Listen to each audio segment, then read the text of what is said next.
नमस्कार, जय हिंद, जय भारत। भारतीय अवाम ताकत दल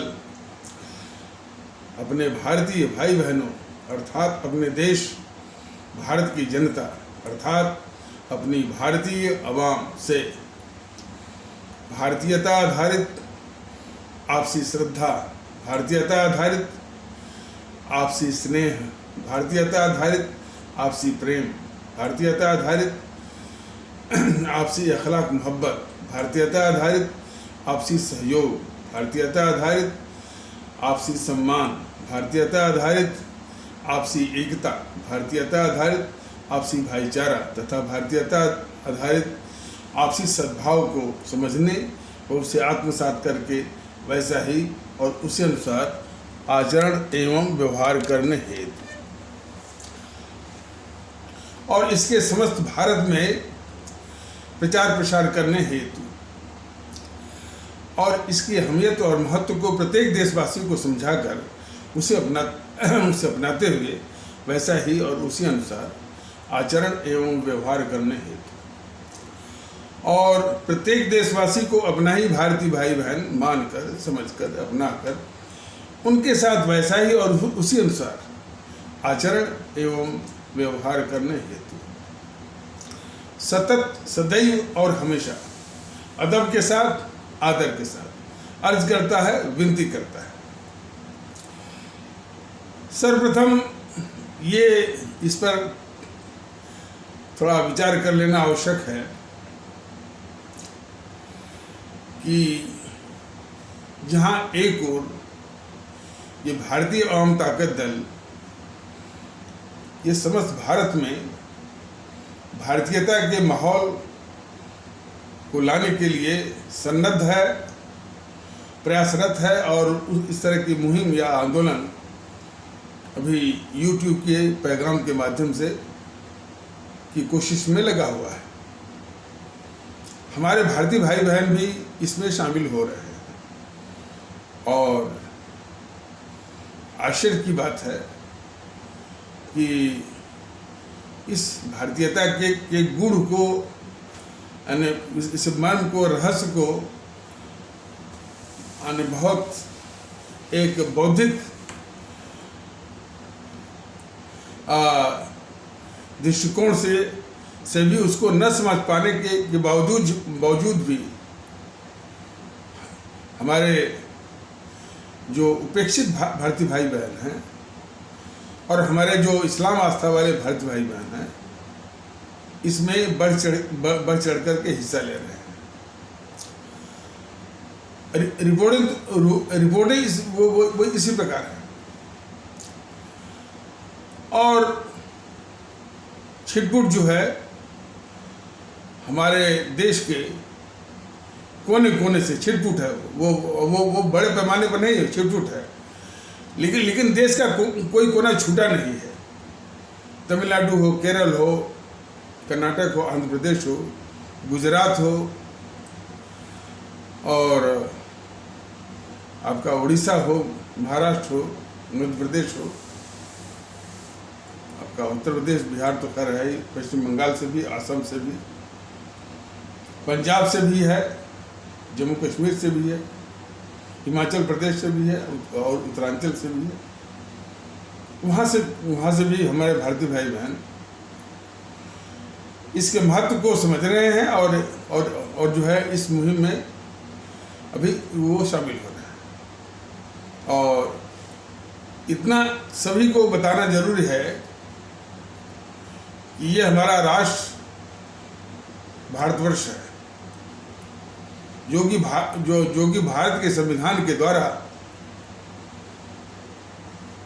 वो संचालित है, नियंत्रित है, आदेशित है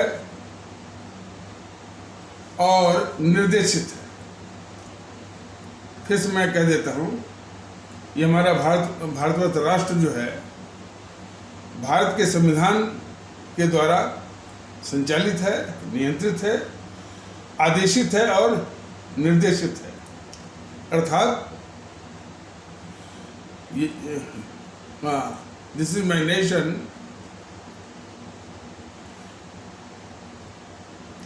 conducted, controlled, directed and mandated by the भारतीय कॉन्स्टिट्यूशन। तो इसलिए ये हमारा देश जो है उसको कहा जाता है भारत गणराज्य, इंडियन रिपब्लिक या भारतीय गणतंत्र, यही इसका वास्तविक स्वरूप है। तो चाहे भारतीय गणतंत्र हो, भारतीय गणराज्य हो, इंडियन रिपब्लिक हो, उससे इसको बोलना चाहिए भारतीय रिपब्लिक। इंडिया शब्द तो एक आयातित शब्द है, अंग्रेजी में भी कहना है, तो भारतीय रिपब्लिक। तो इसलिए अब इसमें इस देश में जो रहने वाले हैं उनकी संवैधानिक पहचान और उनका संवैधानिक वजूद, मतलब कि constitutional identity and constitutional existence, वो सिर्फ भारतीय के रूप में है। और ये बात भारतीय संविधान ने अपने प्रस्तावना के जरिए सभी भारतवासियों को स्पष्ट कर चुका है कि हम भारत के लोग हैं, हम भारतीय हैं, हम भारतीय नागरिक हैं, इसके अलावा कुछ नहीं है। लेकिन इसमें जो इस देश को कष्ट है वो इसी बात का है कि ये जो राजनीतिक पार्टियां हैं, राजनीतिक पार्टियों के विषय में भारतीय जनता दल ने जो इनकी फितरत और चरित्र है उसके अनुसार इनको पहचाना जाना चाहिए। और सभी हमारे आदरणीय भारतीय भाई बहन इसी रूप में पहचाने कि ये हमारे देश की और हमारे भारतीय समाज की विखंडनकारी ताकतें हैं, डिवाइसिव फोर्सेस हैं।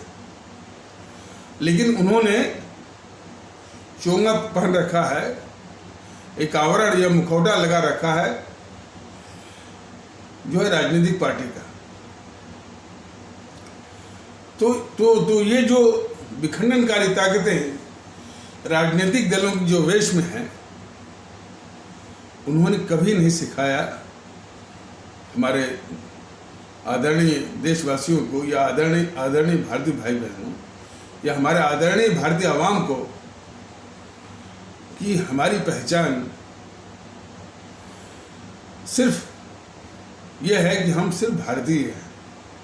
क्यों?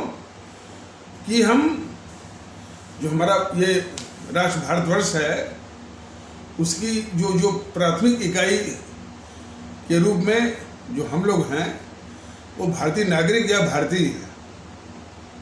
हमारा राष्ट्र भारतवर्ष है। ये बात इन सबों ने कभी भी अपने आदरणीय भारतीय भाई बहनों के सामने न कभी बताई, न कभी इस रूप में वो पेश हुए। और न कभी इसकी बात की। हर वक्त चुनाव में सत्ता कैसे आए, वही जो संविधान जो हमारा 26 जनवरी 1950 को लागू हुआ था, उसके पहले जो जातीय पहचान या अस्मिता कह लीजिए, और भी जाति है, सांप्रदायिक है, भाषाई, और बाद में तो जो भाषा के आधार पर जो प्रांत बने, तो प्रांतगत विभाजन और कट्टरता, इसी को और फैला करके, इसी को और चौड़ा करके, और ये करते हुए हमारी जो भारतीय आवाम है उसमें इसके प्रति जो है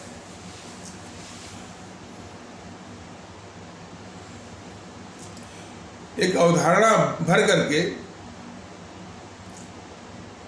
या यह अवधारणा भर करके वो हम आप सभी को मानसिक गुलाम यानी मेंटली स्लेव बना दिया है। तो मेंटली स्लेव बनाने से वो इस समय ने हमारी आपकी वो विवेकशीलता इन सबों ने छीन ली है और मानसिक गुलाम बना करके वो मैंने हम उनको वोट नहीं करते बल्कि वो हमारा वोट छीनते हैं। ये व्यथा बड़ी, देखिए ये आप अनुभव करेंगे, ये सबसे बड़ी व्यथा है इस देश की। ये जो राजनीतिक पार्टियां हैं जो इन हथकंडों से मानसिक गुलाम वो बनाए हुए हैं हमको आपको, ये उस साजिश का हिस्सा है कि हमारे देश की कोई संस्था ऐसी बची नहीं है जो कि इनके इस चरित्र पर और इनकी इस करतूतों पर जरा भी उस पर असर डाल सके, जरा भी उसको दंड कर सके। उनको बस एक ही ताकत है हमारे अवाम की, और अवाम को इन जो हथियार हैं, जो डिवाइसिव जो वीपन्स हैं, जो विघटनकारी जो उनके हथियार हैं, जातिवाद का हथियार है, संप्रदायवाद का हथियार है और या सांप्रदायिकता का हथियार है, भाषावाद, भाषा के आधार पर जो प्रांत बने हैं वो प्रांतवाद, और भी वाद हैं, क्षेत्रवाद, समूहवाद, व्यक्तिगत महत्वाकांक्षावाद। तो इसके आधार पर इसको बार बार दिमाग में मत करके, मेरे दिमाग में ठूस करके या इस तरह के जहर भर करके हमको मानसिक गुलाम बनाया हुआ है। इस स्थिति को समझना पड़ेगा। हमको उस मानसिक गुलामी से बाहर निकलना है, लेकिन वो बाहर निकलना तब आसान होगा या मुमकिन होगा जब हम व्यक्तिगत स्वार्थ का जो रोग पाले हुए हैं, तब तक हम जो है जो इस तरह से जो मानसिक गुलाम बने हुए हैं उससे निकलना मुश्किल है। लेकिन इन मुश्किलातों के बावजूद भी भारतीय जनता दल इन सारी जो मन स्थिति को दूर करने के लिए वो भारतीय जनता दल दिन रात लगा हुआ है।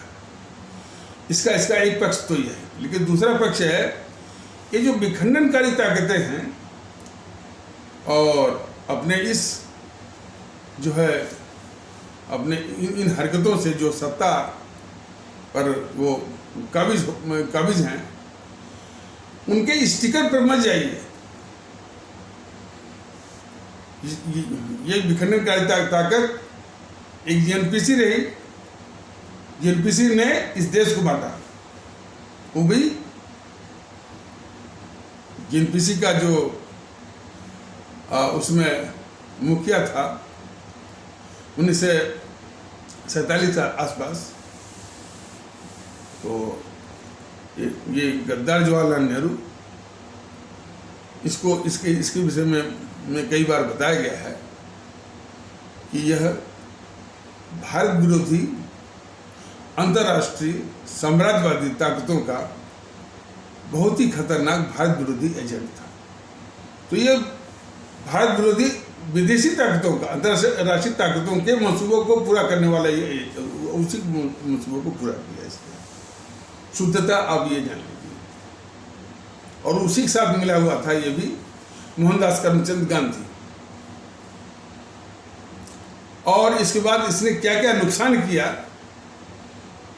उसको भी हालांकि इन सबों ने छुपाया, और लद्दाख का मामला और 1962 के पहले जो अरुणाचल प्रदेश या नेफा में जो चीनी सेना की घुसपैठ,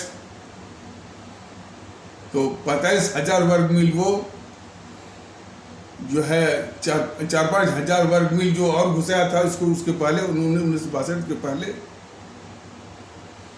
और इसके बाद सीमा पर कोई सड़क नहीं बनाई और बराबर जब जब भी उसका इनकर्सन या घुसपैठ चीनी सेना की होती रही तो ये उसको घुसवाते रहे।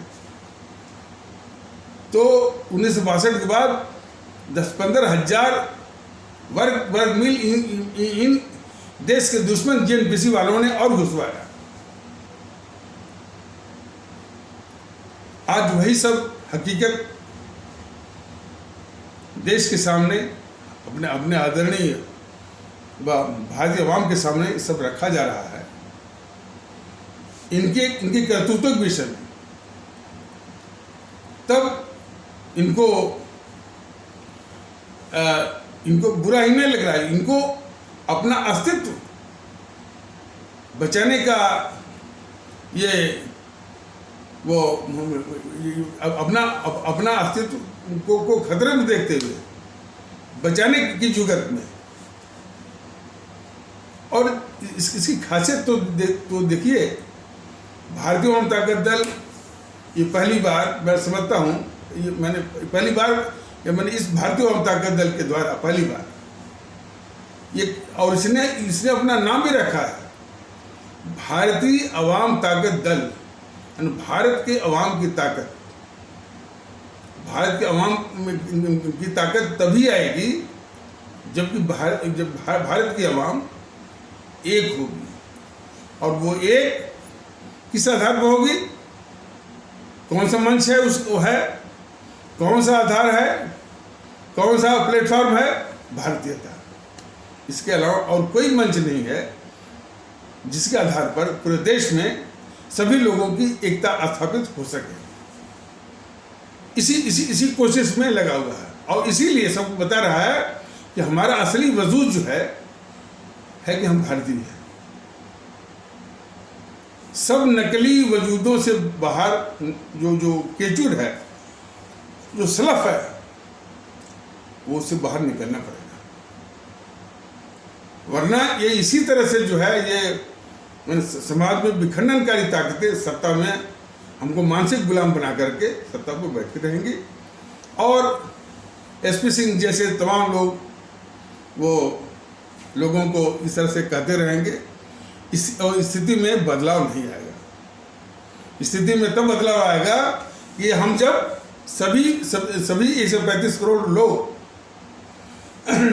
इस देश को इन विखंडनकारी ताकतों से बचाने के लिए अपनी असली वजूद को पहचाने के हम भारतीय हैं, और उसी के आधार पर आपसी एकता, आपसी भाईचारा,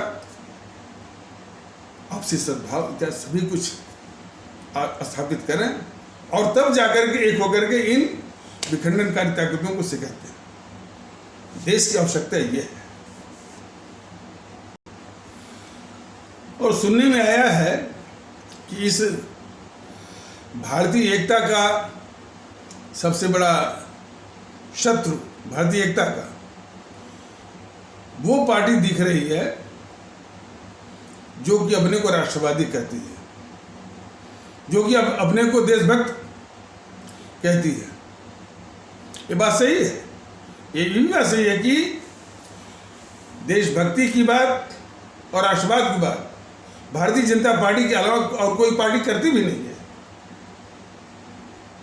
लेकिन देश को यह भी जानना अब जरूरी है कि इनका राष्ट्रवाद और इनकी देशभक्ति हमारे देश के लिए छलावा है, कपटपूर्ण है, छलपूर्ण है।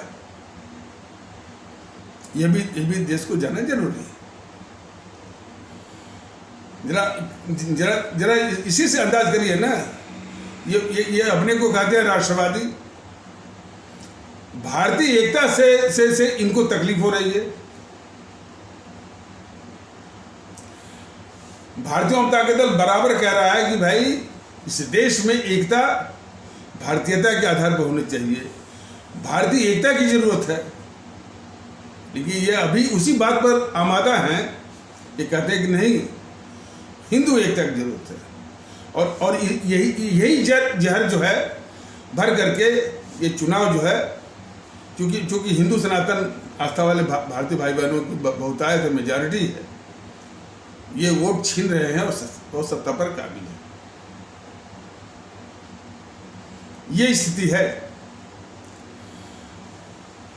ये बातें जो मैं बता रहा हूँ हो सकता है कि सार्वजनिक स्तर पर आते ये तुरंत वो इनकार कर जाएं, लेकिन जो दबी हुई खबरें जिसको कहा जाता है ग्रेप वाइन इंफॉर्मेशन यानी छन कर की जो खबरें हैं, और ये बात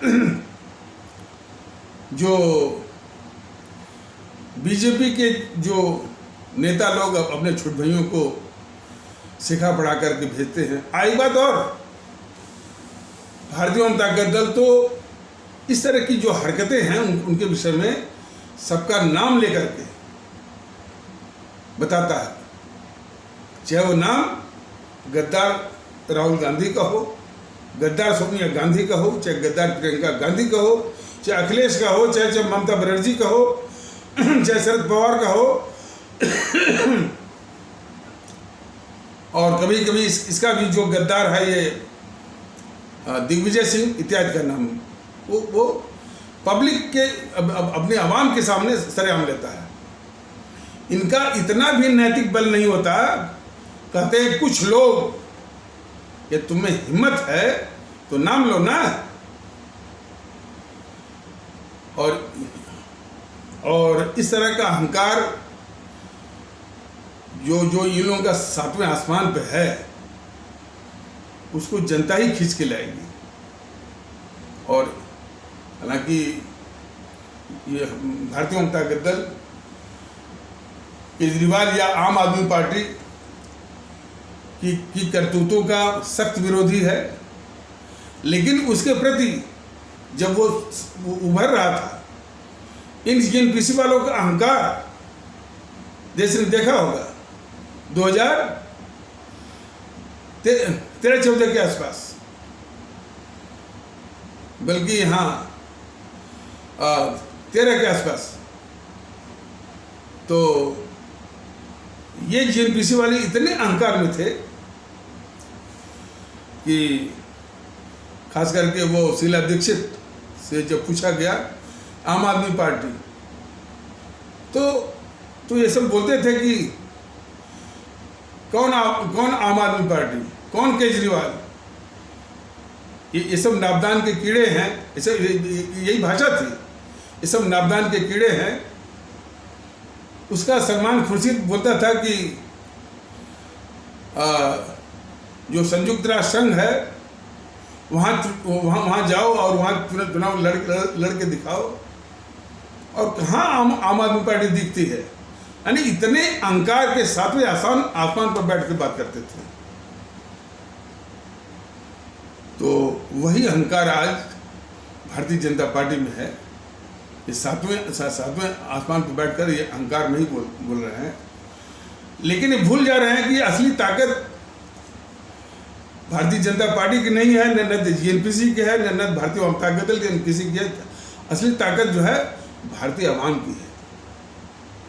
इसीलिए भारतीय जनता दल अपने आदरणीय भारतीय भाई बहनों को ताकत देने के लिए एकता स्थापित करने की बात कर रहा है। वो ताकतवर तभी होगी जबकि वो एक होगी। इसलिए इसका नाम भी है भारतीय आवाम ताकत दल। और इसके विपरीत ये जो दल है, ये हमेशा कमजोर करने के लिए, और कमजोर तब कब होंगे जब इनको बांट करके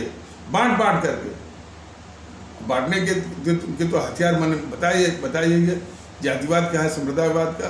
और जातिवाद में भी कई जितनी भी जातियां हैं उनके आधार पर ये पैदा सब हो गए। निषाद और प्रकाश राजभर, अनुप्रिया पटेल जैसे लोग, उन्होंने देखा कि जब जातिवाद से भी वोट मिलता है तो ये सब भी मैंने अपने वादों से, अपने बिलों से भरा है। कुछ सत्ता का जो हो केक जो है वो मिल जाएगा उनको।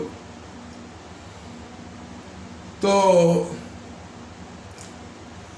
ये जो पार्टियां हैं वो समाज में विखंडन करके हमारी आवाम को कमज़ोर करके, और या दूसरे शब्दों में मानसिक गुलाम बना करके ये सत्ता छीनने की, इन्हें या वोट छीन करके सत्ता पर काबिज होने की साजिश कर रही हैं। यह एक वास्तविकता है। भारतीय एकता का इनके पास कोई भी नैतिक या तार्किक कोई जवाब इनके पास नहीं है, या यूं समझ लीजिए कि ये बिल्कुल नंगे हो चुके हैं। तो सिवाय जो है जो जो इनके लोग भेजते हैं जिन तत्वों को, वो कभी कभी तो गाली गलौज, धमकी, ये इनका चरित्र है। भारतीय जनता का दल देश में एकता की बात कर रहा है, भारतीय एकता की बात, और ये धमकी की बात करते हैं और धमकी की बात करते हैं, और सार्वजनिक रूप से नाम तक लेने का उनको साहस नहीं है। इतना नैतिक रूप से वो गिरे हुए हैं सभी लोग, यहाँ तक कि ये मोदी महोदय भी बोले थे, कुछ लोग, हम भी इस देश के नागरिक हैं मोदी महोदय। अब सिर्फ मोदी की बात नहीं है, अब एक वो दिग्विजय शुरू हुआ है, कुछ लोग, तो वो कह रहा है। तो एक बात जो है जो छन के आई है as a grape vine information के तौर पर, और जो कि भारतीय जनता पार्टी के सिखाए पढ़ाए जो तत्व आते हैं, जो छुटभैये आते हैं, उनके जरिए, और जो भारतीय जनता पार्टी के लोग सिखाते हैं वही वो बोलते हैं। इसलिए वो क्या कहते हैं उस पर भारतीय जनता दल उतना ध्यान नहीं देता, बस उससे यह आभास लगता है कि ये इनके नेता क्या सोचते हैं और वही इनको सिखा रहे हैं। तो वो जो छुटभैये थे भारतीय जनता पार्टी के, तो कह रहे थे कि हम यूट्यूब वाले सर के भारतीय एकता का मतलब समझ गए हैं। क्या कह रहे थे कि हम यूट्यूब वाले भारतीय एकता के, यूट्यूब वाले सर के भारतीय एकता का मतलब समझ गए। उनकी भारतीय एकता का मतलब है मूल्यों को, यानी मूल्यों को आगे बढ़ाना, मूल्यों को इज्जत देना। अब जरा इनकी सोच को जरा देखिए, और ये सवाल भी है भारतीय जनता पार्टी से और भारतीय जनता पार्टी के लोगों से और उनके समर्थकों से। वो पहले बताया क्या ये जिनको हम मुल्ला कहते हैं, भारतीय जनता का दल तो मुल्ला भी नहीं कहता है, कहता है ये हमारे भारतीय भाई बहन हैं सभी। तो और जो अपने देश के नागरिकों को सम्मान नहीं दे सकता, वह इस देश में रहने का हकदार नहीं है। जो अपने देश के नागरिकों को जो अपमान करता है,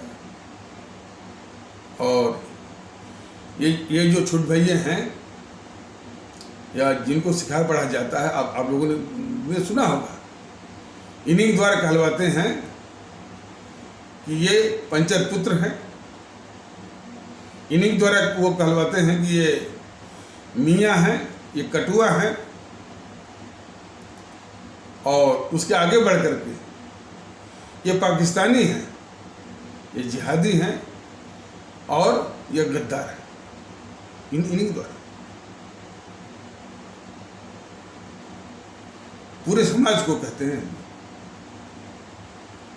तो जो दल अपने नागरिकों का सम्मान करना नहीं जानता या करना नहीं चाहता, मैं समझता हूँ और खुलेआम कर रहा हूँ और चुनौती के साथ कह रहा हूँ कि वह इस देश में रहने का हकदार नहीं, और वोट पाना, सत्ता में रहना तो बहुत दूर की बात है। और सभी संगठन हमारे सभी देशवासियों को सम्मान करना सीखें, और यही नहीं, हमारे उपेक्षित भारतीय भाई बहनों को भी कहते हैं, हरिजन है, चमार है, क्या क्या। तो इतनी कुत्सित भावना लिए हुए और सिर्फ डिवाइसिव टैक्टिक या डिवाइसिव उनकी जो कंस्पिरेसी है उसके आधार पर सत्ता ये पा रहा है। तो भारतीय जनता दल का बस यही कहना है कि जो संगठन, जो राजनीतिक दल या जो कोई तत्व जो है हमारे भारतीय भाई बहनों को या हमारे देश के भारतीय नागरिकों को, जिनको कि मुल्ला कहते हैं, भारतीय जनता दल किसी को भी मुल्ला और पादरी नहीं कहता है, वह हमारे भारतीय भाई बहन हैं। That's all, the matter ends here. तो उनको इज्जत जो है भारतीय नागरिक का या भारतीय होने की इज्जत देने की सख्त आवश्यकता है। लेकिन इनकी आदत जा नहीं रही है, वो कह रहे हैं कि मुल्ला। किसी को क्या अधिक से अधिक यदि उनके कोई संबोधन है तो हमारे इस्लाम आस्था वाले भारतीय भाई बहनों के जो धर्म गुरु हैं, कहिए ना उनको, उनके धर्म गुरु। अब ये दूसरा, ये पहला पक्ष है। कुछ ऐसे तत्व हैं फिर जिसको मैं बार बार कहता भी रहता हूँ, हमारे इसी इस्लाम आस्था वाले भारतीय भाई बहनों के तबके में कुछ ऐसे तत्व हैं जो कि असामाजिक हैं और कट्टरवादी हैं, हिंसावादी हैं। और ये जो भाग है या हिस्सा है कट्टरवादियों का और हिंसावादियों का, असामाजिक तत्वों का, यह जो है देश विरोधी ताकतें, जिसमें सबसे खतरनाक देश विरोधी कौन है? GNPC, गांधी नेहरू परिवार चांडाल चौकड़ी, और उसके बाद आपके TMC, RJD समाजवादी, और कहीं कहीं NCP के द्वारा ये पाले हुए, पोसे हुए और इनका हौसला बढ़ाते हुए इनको पाल रहे हैं। और इनको देश में नफरत फैलाने के लिए, देश में हिंसा फैलाने के उन्हीं का इस्तेमाल करते हैं। हाल ही में जो रामनवमी के अवसर पर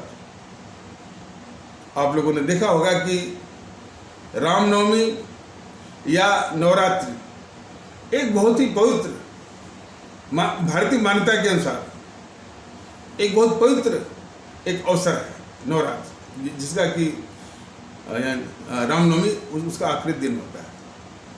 उसी प्रकार हमारा रमजान का भी है, बहुत पवित्र पाक। भारतीय जनता दल ने किन अरमानों के साथ दिल खोल करके अपने पूरे देशवासियों को यह कह करके शुभकामना दिया था कि भाई ऐसे अवसर बहुत कम आते हैं और हमारे देश के लोग जो है इसको उसी भावना में मनाएं, आपसी सद्भाव के साथ मनाएं। ये निवेदन भी किया था और वो बधाई भी दिया था। लेकिन इन्हीं देश विरोधी जो ताकतें हैं, जिसमें आज सबसे आगे GNPC है और TMC है इत्यादि है, इन्हीं के पाले हुए तत्वों ने सब कुछ बर्बाद कर दिया। ये पत्थरबाजी का ये किस्सा कोई नया नहीं है। पत्थरबाजी का वहाँ भी जो असामाजिक और आतंकवादी तत्व रहे हैं जम्मू कश्मीर में, वहाँ भी कहाँ से पता नहीं इतना पत्थर पा जाते हैं। हमारी सेनाओं पर भी, हमारी फौज के ऊपर भी ये पत्थरबाजी करते हैं। तो यदि पत्थरबाजों तक ही अपना ध्यान हम वहीं तक सीमित कर लें तो इससे समस्या का हल नहीं होगा, जो कि बीजेपी अक्सर करती है। पत्थरबाजों तक ही जो है जो कि इसमें क्या कर रही है, पत्थरबाजों को पकड़ लिया और अब उसके आगे जो है शायद वो जैसे शिवराज सिंह हैं और भूपेंद्र पटेल हैं, वो गुजरात के, और लोग हैं, पत्थरबाजों को पकड़ लिया और फिर उनके घर पर जो है वो बुलडोजर चलवा दिया। यहाँ तक ठीक है, कोई बात नहीं, ये जो उन्होंने अपराध किया है ये हश्र उनका होना ही चाहिए, लेकिन सिर्फ यहीं तक सीमित करेंगे तो ये समस्या जाएगी नहीं, समस्या का समाधान ये है भी नहीं। ये किन शक्तियों के द्वारा वो इस तरह की हरकतें करते हैं, किन देश विरोधी शक्तियों के द्वारा, जब तक उन पर इससे भी अधिक कार्रवाई आप नहीं करेंगे इस तरह की समस्या का समाधान हो नहीं सकता और इस तरह की समस्या जा नहीं सकती। तो जैसा कि पहले भी बताया गया है कि ये पत्थरबाजी की जो घटना हुई है, एक तो उस सद्भावना के भाव का ये हत्या है, वो तो है ही, इसलिए कि कितने अरमान के साथ जो है भारतीय अवाम ताकत दल ने अपने भारतीय भाई बहनों को, अपने देशवासियों को उसने मुबारकबाद और बधाई दी थी, सबकी हत्या हो गई।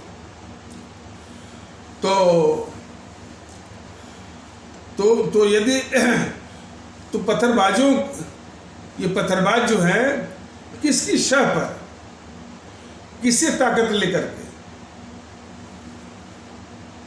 वो ये पत्थरबाजी कर रहे हैं, जब तक उनके खिलाफ भी कार्रवाई नहीं की जाएगी तो ये समस्या वहीं की वहीं पड़ी रहेगी। और भारतीय जनता ताकत दल ने बराबर कहा है कि यदि इसकी ठीक से जांच की जाए तो निश्चित रूप से निकल के आएगा ये पत्थरबाज, खासकर गुजरात में ये जीएनपीसी के ही, गांधी नेहरू परिवार चंदा चौकड़ी कागज के ही मिलेंगे आपको वहाँ, चाहे आपके मध्य प्रदेश में। उत्तर प्रदेश में तो खैर हुआ नहीं, क्योंकि योगी आदित्यनाथ की कुछ शक्ति है। तो इन जगहों पर मध्य प्रदेश और गुजरात में जो कुछ हुआ है वो निश्चित है इसके पीछे जीएनपीसी, गांधी नेहरू परिवार चंदा चौकड़ी जो है। और इस बात को सब इनडायरेक्टली कबूल भी करते हैं कि इसके पीछे कौन, किस तरह से इस तरह की समस्या को डील करते हैं, जैसे इसके पीछे कौन। और एक कहते भी हैं, और मान लीजिए कुछ वक्तव्य किसी ने दे भी दिया जीएनपीसी का, जैसे दिग्विजय ने वक्तव्य दे दिया, बस FIR। जरा बीजेपी वालों का जरा ये किस तरह से समस्या को ये निपटाते हैं उसका नमूना देखिए। जो पत्थरबाज तो खतरनाक हैं ही इस देश के लिए, पत्थरबाजों को जो शाह देता है वो कई गुना खतरनाक वो है। तो जो पत्थरबाजी कर रहा है उसके लिए तो जैसे शिवराज सिंह के विषय में बताया गया कि वो उन्होंने इसकी सूची तैयार कर ली है, बुलडोजर चलवाइए, वो सही है। इस तरह की जरूरत और इस तरह का हिंसा उन्होंने किया तो वो उसके पात्र रखते हैं। लेकिन जिसकी शाह पर, जिस जीएनपीसी के शाह पर, और जीएनपीसी के नेताओं का अब तो सामने भी आ गया दिग्विजय, इसके भी खिलाफ बुलडोजर और इसको भी पंख किया जाना चाहिए दिग्विजय जैसे लोगों की, तब तो ये समस्या जाएगी। और उसी के खिलाफ नहीं, जो इस पार्टी का आका है, मुखिया राहुल गांधी के खिलाफ भी जब तक आप कार्रवाई नहीं करेंगे और जब तक बीजेपी कार्रवाई नहीं करेगी, वो कार्रवाई अधूरी ही नहीं बल्कि वो समस्या पड़ी रहेगी। जब भी इस तरह का अवसर आएगा वो दोबारा होगी। और वैसे भी राष्ट्रीय हित में ये सरासर देश के साथ बहुत अन्याय होगा कि पत्थरबाजों के खिलाफ तो आपने बुलडोजर चलवा दिया, लेकिन वो पत्थरबाज जो है किसकी शाह पर कर रहे हैं उसको आपने बचा लिया। वही स्टाइल CA पर जो हिंसा हुई किसने भड़काया? सोनिया गांधी, राहुल गांधी, प्रियंका गांधी। उसको मोदी जी ने बचा लिया। किसने करवाया? वो केजरीवाल ने करवाया। किसके द्वारा? अमानतुल्लाह और ताहिर हुसैन के द्वारा। तो फिर मोदी जी ने केजरीवाल को बचा लिया, और जो छुटभैये थे अमानतुल्लाह और ताहिर हुसैन, बस उसी को लटका दिया। इस तरह से, इस प्रकार ये इस तरह की समस्याओं का ये निपटारा करते हैं कि जो मगरमच्छ है, जो इस तरह की घटनाओं को कुछ जन्म देता है, उसको तो गोद में बिठा लेंगे, उसको जो है बोलेंगे ये विरोध पक्ष है, फलाने हैं, ढकाने हैं, लोकतंत्र है, और छोट भाइयों को लटका करके अपने कर्तव्य की इतिश्री दिखाते हैं। भारतीय जनता दल स्पष्ट कहता है कि यही तो धोखेबाजी है बीजेपी की। जितनी कार्रवाई पत्थरबाजों के खिलाफ करिए, उसके 10 गुनी कार्रवाई जो है, जो उनको शह देता है, उसको भी करना चाहिए। उसके घरों पर भी जो है बुलडोजर चले, उसको पंग करिए, चाहे वो दिग्विजय हो, चाहे वो राहुल गांधी हो। लेकिन ये करने के लिए भारतीय जनता पार्टी, जो कि उसको समस्या का समाधान नहीं करना है, वो जानती है कि फिर रामनवमी का अवसर आएगा, फिर यही जीएनपीसी वाले रहेंगे, फिर जो है वो किसी न किसी को वो तैयार कर देंगे। वो तो ये भी कह सकते हैं कि भाई वो जब उनके पास इतना काला धन है, सब कुछ है, तो वो कह देंगे कि भाई अब आपका घर पर बुलडोजर चल गया है ना, हम इतना पैसा देंगे कि आपका दोबारा बन जाएगा। आतंकवादी जो है आतंकी घटना करने के लिए क्यों इतना जो है वो ब्रेन वॉश होते हैं, यानी उनका दिमाग जो है बिल्कुल उनके दिमाग की ब्रेन वॉशिंग की गई रहती है। क्योंकि उनके आगे कहते हैं कि ये तुम्हारे पास साथ कुछ हो भी गया तो उसे दुगना तिगुना जो है तुम्हारे परिवार के लिए वो कर दिया जाएगा। तो यदि आप जीएनपीसी के नेताओं का, खास करके दिग्विजय जैसे नेताओं का इस तरह से कार्रवाई आप नहीं करेंगे, तो कल को बोलेंगे कि अरे कोई बात नहीं है, यदि तुम्हारा घर ढाता भी है, ढाया भी जाता है, बुलडोजर चलता भी है, उससे बढ़िया मकान हम जो है वो बनवा देंगे। क्योंकि आतंकवादी जो है इसी शैली से वो तैयार करते हैं। कहने का मतलब ये है कि इस तरह की पत्थरबाजी, और देखिए यही तो बीजेपी और मोदी जी की देश के साथ धोखेबाजी है। धोखेबाजी क्या है? मैं तो कह रहा हूँ कि जम्मू कश्मीर में भी जो पत्थरबाजी का जो केस था, सारे पत्थरबाजियों पर बुलडोजर वो चलवाते, लेकिन इसके साथ साथ जो पत्थरबाजों का समर्थन कर रहा है उस पर भी बुलडोजर जो है बीजेपी के द्वारा चलाया जाना चाहिए था। लेकिन ये करते क्या हैं? जम्मू कश्मीर में जो पत्थरबाजी का केस है, यदि वहाँ भी पत्थरबाजों के खिलाफ जो है बुलडोजर उनके घरों पर चलाया जाता, तब जाकर के उसके इच्छित परिणाम निकलते।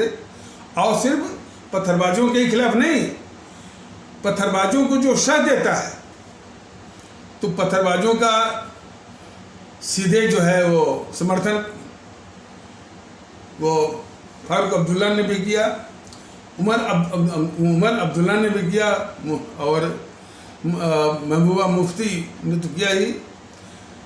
गुलाम नबी आज़ाद ने खुले तौर पर इसने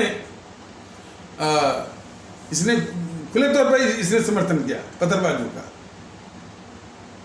तो पत्थरबाजों का समर्थन करने वाले गुलाम नबी आज़ाद, जब वो राज्यसभा का मेंबर था, उसकी विदाई पर यही मोदी जी आंसू बहा रहे थे।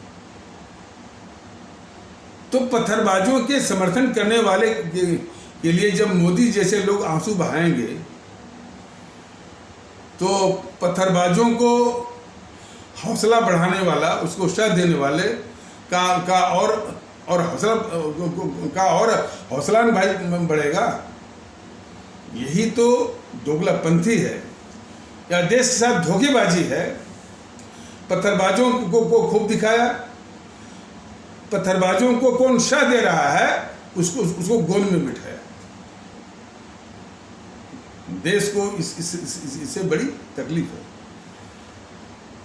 तो जम्मू कश्मीर का आपने केस देखा कि जम्मू कश्मीर में पत्थरबाजों का समर्थन करने वाला गुलाम नबी आज़ाद, अब गुलाम नबी आज़ाद पर आंसू बहाने वाला ये मोदी होता।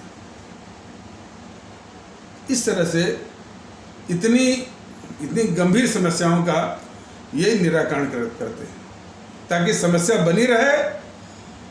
अब जब इस तरह से बात तो माहौल जो पैदा होगा, एक पांथिक उन्माद जो पैदा होगा तो वोट मिलेगा इनको। इतने बड़े ये देश के दुश्मन और गद्दार हैं बीजेपी वाले। सिर्फ बीजेपी के विषय में कहा जाए तो यह बात अधूरी रहेगी और देश के साथ नाइंसाफी है। ये देश विरोधी ताकतें जो असदुद्दीन ओवैसी के रूप में, ये जो पत्थरबाजों के खिलाफ न तो कोई वक्तव्य, बस उसको कह रहे हैं कि देश बांटना। असदुद्दीन ओवैसी कह रहा है कि ये बीजेपी देश बांट के रहेगी, लेकिन पत्थरबाजों के खिलाफ। और ये पत्थरबाज जो है किसके शाह पर? जीएनपीसी। तो ये असदुद्दीन ओवैसी जो देश का दुश्मन बना हुआ है, वह जीएनपीसी का नाम नहीं वो ले रहा है, सिर्फ बीजेपी का नाम ले रहा है। तो यही बात है ना।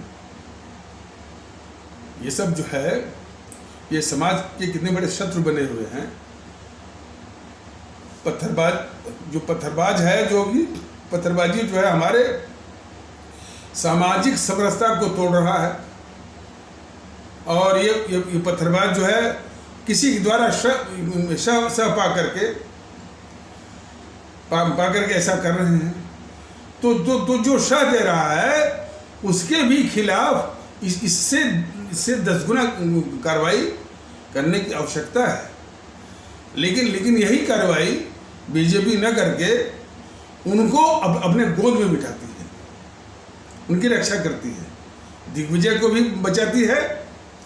और बस नाम मात्र को दिग्विजय को एफआईआर भाई क्या करेगा?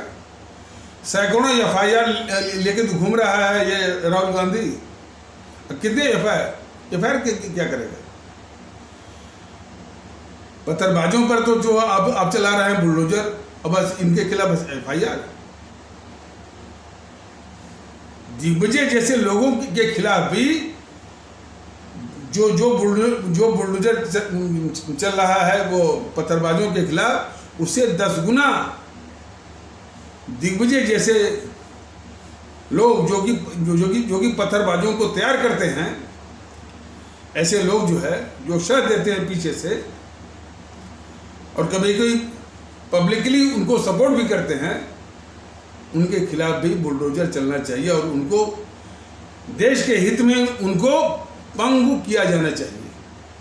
सिर्फ दिग्विजय ही नहीं बल्कि राहुल गांधी भी बोला था, राहुल गांधी को भी पंग किया जाना चाहिए। देश को जाना चाहिए कि कम से कम 20 इसी एपिसोड के माध्यम से बताया गया था कि मोदी महोदय कम से कम देश हित में, चूंकि आप राष्ट्रवाद का मुखौटा पहने हुए हैं, तो कम से कम इस सोनिया गांधी को, राहुल गांधी को और प्रियंका गांधी को और इसी में केजरीवाल को भी, इन सबों का 3 टेस्ट करा करके, क्या पॉलीग्राफ टेस्ट, नार्को टेस्ट और साइको टेस्ट, इससे ये पता चलेगा कि इनके मन में भारत के खिलाफ मंसूबा क्या है। इन चारों को एक ही कार्टून में पैक करके वो इटली भेजिए। ये मजाक में नहीं, देश के लिए आवश्यक है। लेकिन आप ऐसा करने वाले नहीं हैं। आप तो उनको विरोध पक्ष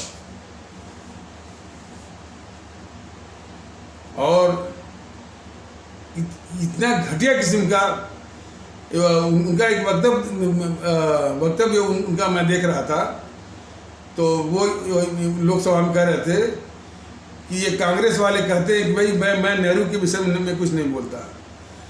नेहरू के विषय में बोलने के लिए उन्होंने नेहरू की तारीफ शुरू कर दी। यही नेहरू की तारीफ ही जो तो है इस देश को नाकाबिले बर्दाश्त है। और वही नेहरू की तारीफ ही दिखाता है कि आपका राष्ट्रवाद और आपकी देशभक्ति कितनी नकली, बल्कि इस देश को तकलीफ देने वाली है।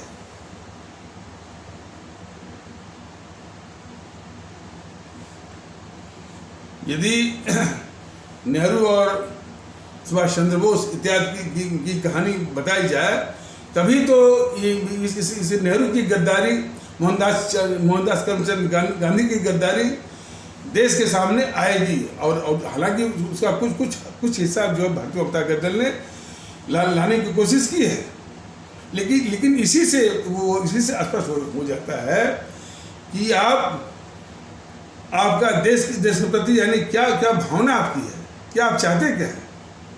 आप गद्दार जवाहरलाल नेहरू की तारीफ भी करेंगे और देशभक्ति का वो चोंगा भी पने रहेंगे। ये ऐसा तो आरएसएस करती है। आरएसएस कहती है कि हमारे शाखा में नेहरू भी आते थे और 26 जनवरी की परेड में जो है वो आरएसएस वालों को बुलाए थे। तो वही सवाल तो यही है ना कि जो है नेहरू जैसा गद्दार से जो संगठन देशभक्ति का तमगा अब लगा करके सबको दिखाता रहता है, तो ये जाहिर सी बात है कि वो आरएसएस जो है कि किस किस्म का जो है वो देशभक्त होगा, ये तो सवाल है। लेकिन नेहरू के कई चरित्र को दिखाने में कोई भी राजनीतिक दल नहीं, और हमारे इस्लाम आस्था वाले भारतीय भाई बहनों के तबके के जितना भी उसका बौद्धिक वर्ग है, वह भी नेहरू के गद्दारी का चरित्र दिखाने की मंशा उसकी बिल्कुल नहीं दिखती। उसने सिर्फ जो है ये सबसे बड़ा प्रॉब्लम है। इस्लाम आस्था वाले भारतीय भाई बहनों के तबके का जो बौद्धिक वर्ग है, उसके सबसे बड़ी प्रॉब्लम है कि वो बीजेपी और आरएसएस के विरोध में अपने पूरे दिमाग को उसने खाली कर दिया है। कुछ है ही नहीं सिवा बीजेपी और आरएसएस के विरोध में। और न तो उसको नेहरू की गद्दारी दिखती है, न तो उसको मोहनदास करमचंद गांधी की गद्दारी दिखती है, और किसी की नहीं, सिवाय उसके लिए समस्या है बीजेपी और आरएसएस।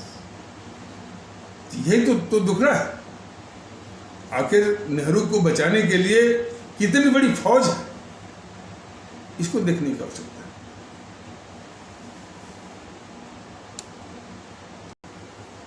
रूस यूक्रेन के युद्ध के मध्य जो है ये अमेरिका और नाटो वाले क्या चाल चल रहे हैं, यह विश्व देख रहा है।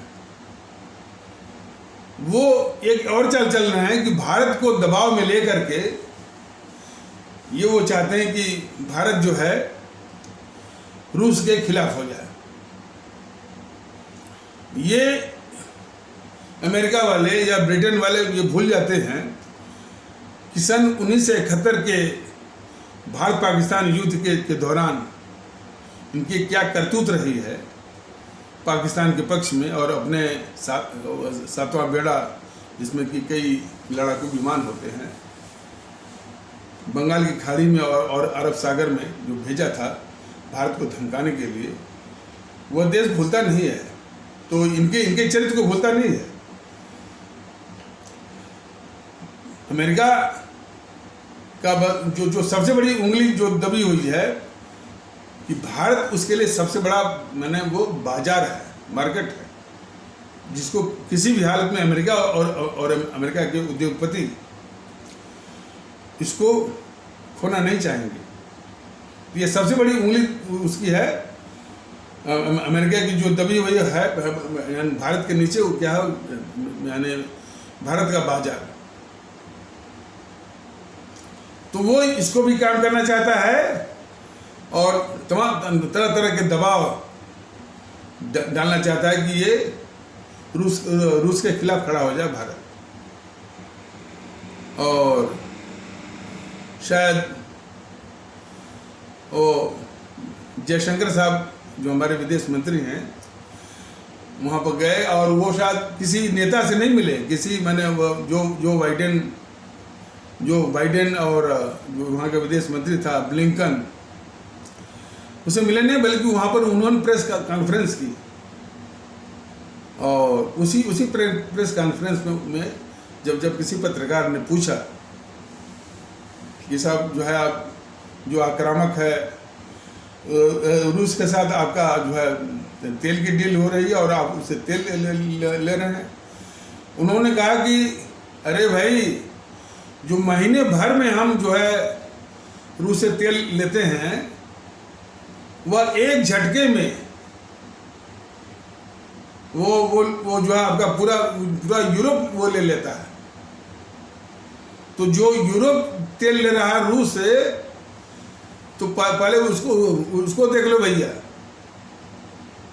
तो यूरोप वाले उसे अमेरिका से तेल लें तो ठीक है, भारत जो है उसको इस समय जो है मैंने उस रूस से तेल न ले।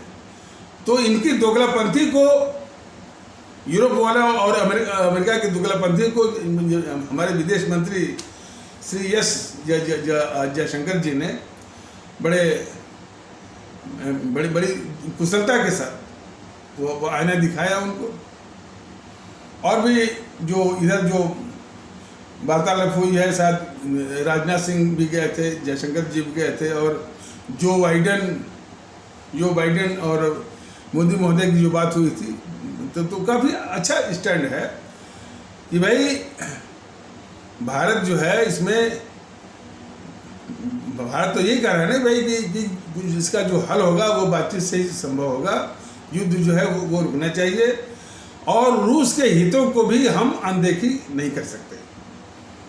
रूस क्यों विवश हुआ यूक्रेन पर आक्रमण करने के लिए, यह भी जो है इसको भी इग्नोर नहीं किया जा सकता है। आप यूक्रेन को नाटो में शामिल करा करके बिल्कुल ठीक मैंने मॉस्को के ऊपर जो है तमाम हथियार और नाटो की सेना जो वो तैनात करेंगे। और जेलेंस्की को देखिए, वो बेवकूफ जो है पूरे यूक्रेन को खंडहर बनवा दिया और एक झूठी मैंने हैकड़ी इसको बोलते हैं वो ब्रेगेडोसियो झूठा एक अहंकार वो। और यहाँ का मीडिया मैंने बताया था, यहाँ मीडिया पश्चिमी मीडिया के तहत ही वो जेलेंस्की की बात को दिखाता रहता है, रूस की बात तो दिखाता ही नहीं। तो हमारे देश का मीडिया भी जो भारत विरोधी है, भारत के हितों को नहीं देखता है। पश्चिम की मीडिया तो बिल्कुल पश्चिम के देशों के कहाँ हित होता है उससे 1 इंच नहीं वो दिखते हैं और उसी तरह की खबरें वो रचते हैं। तो इंटरनेशनल न्यूज एजेंसी जो है वो पश्चिमी देशों के कब्जे में है। तो वो झूठी खबरें रच करके रूस के खिलाफ तमाम बनाए रहते हैं और उसी से ये हमारे देश का मीडिया जो है वो उसको पता भी नहीं है कि आखिर ये रूस के खिलाफ और यूक्रेन के पक्ष में या अमेरिका या यूरोप के पक्ष में दिखाना क्या देश विरोधी है, दिखा रहे हैं। तो जो पत्थरबाजी की घटना हुई उसमें उस आग में ये भी घी डाला था वो गद्दार जो राहुल गांधी का वक्तव्य। और सुनने में आया कि ये वो एनडीटीवी वाला जो है ये भी जो है वो पत्थरबाजों के समर्थन में। सवाल इस बात का है कि नहीं, ये बार बार बताया गया है इस पर, ये बीजेपी के जितने सिखाए पढ़ाए आते हैं वो इस पर बात नहीं करते कि भारतीय जनता दल की चिंताएं क्या क्या हैं, किन किन बातों को कहता है और किन किन तथ्यों को सामने रखता है। बस आके बोल देंगे कि यूट्यूब वाले सर का जो है एकता का मतलब होता है मूल्यों को आगे बढ़ाना। तो ऐसी मानसिकता का जवाब क्या वो क्या हो सकता है? हालांकि ये इस तरह का वक्तव्य जो है सार्वजनिक रूप से वो दे नहीं सकते, मुकर जाएंगे कि ये तो हमने कहा ही नहीं, ये मेरा वक्तव्य नहीं है। और भी उनके चोचले होते हैं, एक बहुत आलोचना होने लगी, बोलेंगे उसका व्यक्तिगत उसका व्यक्तिगत बयान है, पार्टी से कुछ उसका कुछ लेना देना नहीं, इस तरह की बात। लेकिन उनके मन में क्या है, यही है कि उनको भारतीय एकता से मतलब ही नहीं है। मतलब क्या, भारतीय एकता से उनको तकलीफ है बीजेपी को। इस देश में भारतीय एकता की जरूरत है, लेकिन उनको जरूरत है सत्ता हथियाना। और सत्ता कैसे मिलेगी? जो डिवाइड करेंगे, हिंदू एकता की बात करेंगे, जो है उस समाज को 80-20 के आधार पर वो चुनाव जीतेंगे। तो यही तो वो खतरा देख रहे हैं। कोई तो अब इन बातों का पर विश्वास करना और न करना एक प्रश्न हो सकता है। उन्हीं छूट भाइयों के, जो बीजेपी के छूट भाइयों जो सिखा पढ़ा करके भेजे जाते हैं भारतीय जनता दल के पदाधिकारी के पास, उन्हीं के द्वारा, देखिए ये सारी बातें बिल्कुल अनवेरिफाइड हैं, ये इस पर इनकार भी कर सकते हैं। हमारा ये कहने का मतलब है कि इनके मन में क्या है उसको पढ़िए। तो वो ये भी कहते हुए सुना गया, जो कि वो कह रहे थे छूट भैया बीजेपी के जो सिखाए पढ़ाए आते हैं और भारतीय जनता दल के पदाधिकारी से जो मिलते हैं, उन्होंने कहा कि यदि हमको सत्ता सौंपनी भी हुई, मतलब हम कमज़ोर हो गए, तो हम जीएनपीसी को सत्ता सौंप सकते हैं, भारतीय जनता दल को नहीं। वो तो मालूम है, मैंने ये बीजेपी और ये जीएनपीसी लगभग एक ही है, दोनों को पालती है। और अपनी निकम्मापनी को छिपाने के लिए ये हमारे इस्लाम आस्था वाले भारतीय भाई बहनों की ओर एक निशाना जो है वो बनाती रहती है। और जिससे जीएनपीसी के पाप, नेहरू के पाप जो है वो छिपाने में जो है जीएनपीसी को भी आसानी रहती है, और जो इनका मंसूबा है बीजेपी वालों का वो भी पूरा होता है। तो ये इनकी गद्दारी है देश के खिलाफ। कोई गौर करे तो इनकी हर एक जो गतिविधि है बीजेपी वालों की या बीजेपी सरकार की या मोदी महोदय की, वह आपको स्पष्ट रूप से दिखेगी वो देश के खिलाफ गद्दारी का।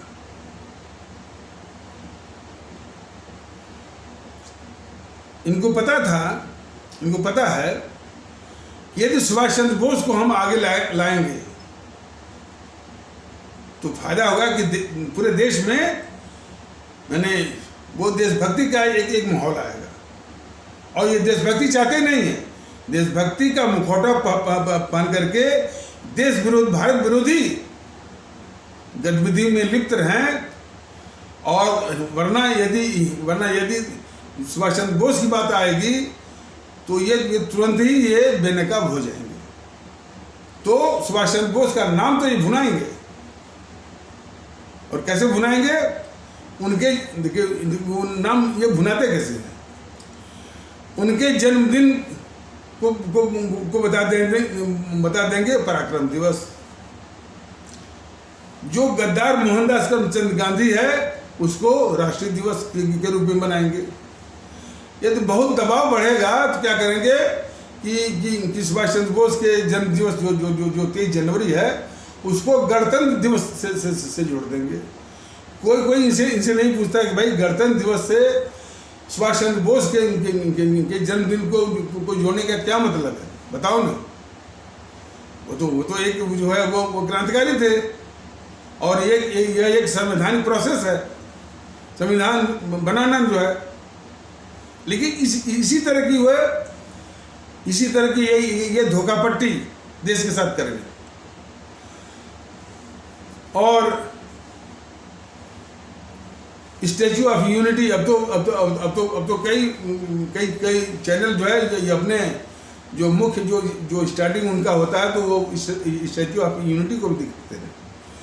इससे बड़ी प्रतिमा यदि होती स्टैच्यू ऑफ यूनिटी से भी बड़ी सुभाष चंद्र बोस की, जिसके के लिए वो पात्र होते, वह देश के लिए जो है वो प्रेरणा होगी। इसीलिए भारतीय जनता दल कहता है कि भारतीय जनता दल जब भी मौका आएगा तो संसद भवन में भी और अपने देश में भी विश्व की सबसे ऊंची प्रतिमा हमारे परम आदरणीय राष्ट्रभक्त शिरोमणि नेताजी जी, परम आदरणीय राष्ट्र महानायक राष्ट्रभक्त शिरोमणि नेताजी सुभाष चंद्र बोस की प्रतिमा स्थापित करेगी। ये हमारे सभी देशवासी इनको स्पष्ट रूप से जानते हैं। और लेकिन किस तरह का अपमान करती है बीजेपी, इनका एक छोटी सी मूर्ति होलोग्राम वो इंडिया गेट पर लगवा दी और उसी के ऊपर जो है इंडिया गेट में वो जॉर्ज फिफ्थ का भी नाम है। तो इस बीजेपी को शर्म भी नहीं आई कि आखिर जो वो इस तरह से जो सलाम करते हैं तो जॉर्ज पंचम को भी ये सब जो है वो नमस्ते करवा रहे हैं बीजेपी वाले। इनकी देश के खिलाफ गद्दारियों को उजागर करना बहुत जरूरी है। ये सिर्फ जो है एक डिवाइसिव फोर्सेस हैं, लेकिन ये अकेले नहीं है। इसके जवाब में असदुद्दीन ओवैसी जैसे लोग, अखिलेश जैसे लोग, मायावती जैसे लोग, ये तो और भी खतरनाक सब है। और जो इनके साथ गिरोह है वह बिल्कुल खतरनाक गिरोह है। जैसे यति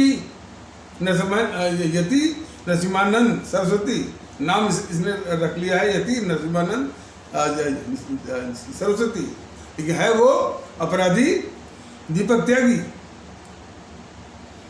ये गद्दार पुष्पेंद्र कुलश्रेष्ठ, ये असदुद्दीन ओवैसी।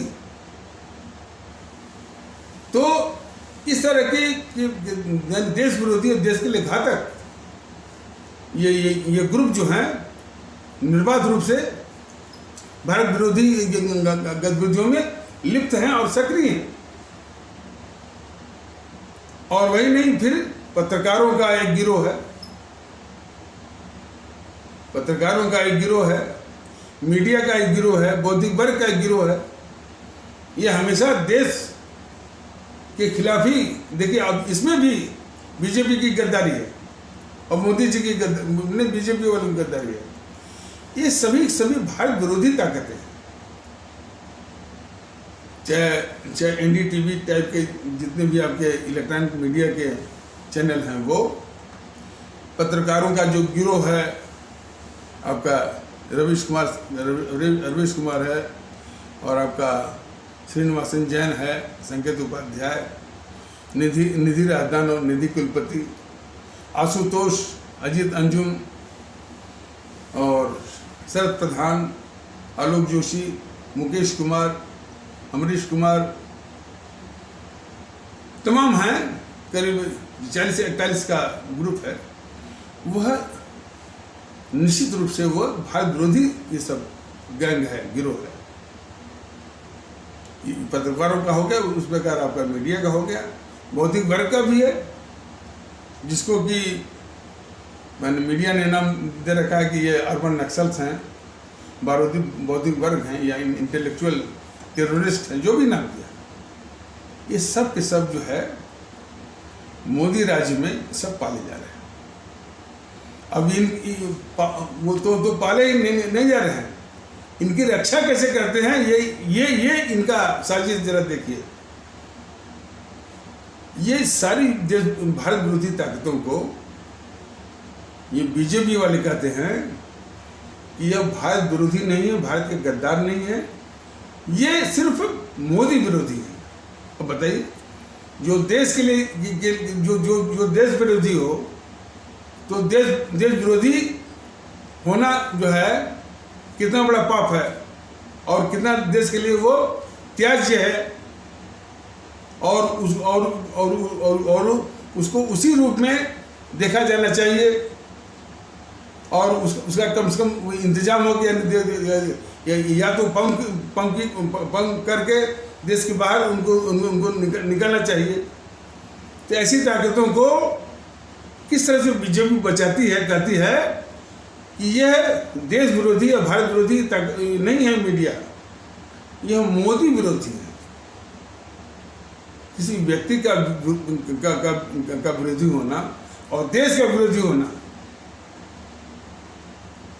यानी किस तरह से ये बचाती है।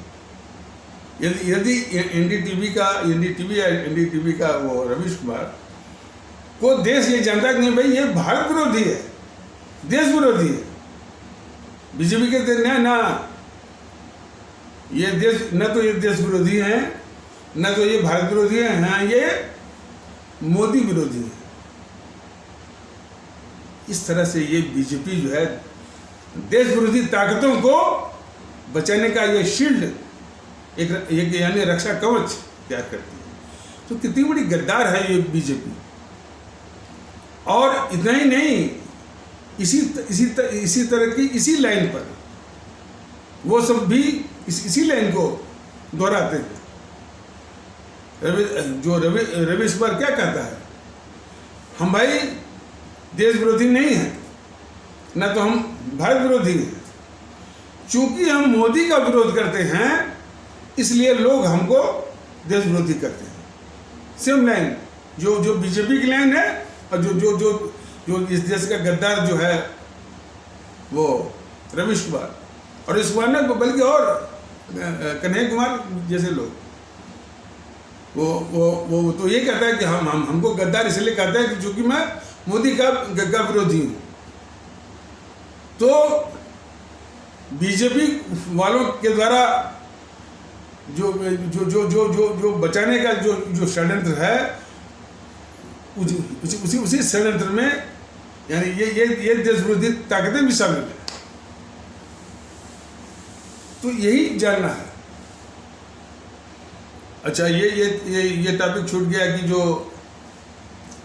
योगी महोदय बुलडोजर बाबा जो चला रहे हैं और कहते हैं कि ये अवैध जमीन जो है ये ग्राम समाज की या म्यूनिसिपैलिटी की या सरकार की या रेलवे की किसी की हो, तो बुलडोजर चला रहे हैं। तो उसके विषय में हम अगले एपिसोड में स्पष्ट करेंगे। और माफियाओं को सेलेक्टिव रूप में चुन करके खूंखार माफिया रघुराज प्रताप को पालेंगे और कुछ के खिलाफ कार्रवाई करके जो है वो तमगा लूटेंगे। इससे योगी महोदय समस्या जाएगी नहीं। तो इस पर हम आगे आने वाले माने अंक में या एपिसोड कथानक में यह स्पष्ट किया जाएगा। यही तो दोगलापंथी है। अब हम वास्तव में इसके अलावा कोई शब्द नहीं है ना। ये तो गद्दारी है, गद्दारी और दोगलापंथी। वैसे इनका कृति इससे भी घिनौनी है, लेकिन शब्दों की सीमा है और हमारी भी एक मर्यादा है।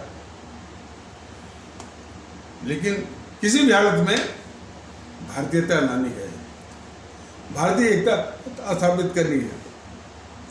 चाहे बीजेपी का कुछ भी हो, बीजेपी तो वो इसी भारतीय एकता से ही जो है वो परेशान है। जेएनपी से तो खैर है, बाकी और ताकतें तो है। तो कोई परेशान हो न हो, मैंने हित जो है सर्वोच्चता हमारे मुल्क की है। मुल्क के हित में जो कुछ भी होगा भारतीय जनता दल वही करेगा। और किसी के विरोधी होने न होने का कोई सवाल नहीं होता। बल्कि अच्छा तो होता है कि बीजेपी वाले भी भारतीय एकता में शामिल हों। असदुद्दीन ओवैसी भी अपने को भारतीय समझे और शामिल हो, इसकी आवश्यकता है। तो खैर इन्हीं आवश्यक शब्दों के साथ इस आवश्यक परिचर्चा को फिलहाल यहीं पर विराम दिया जाता है। तब तक के लिए नमस्कार, जय हिंद, जय भारत।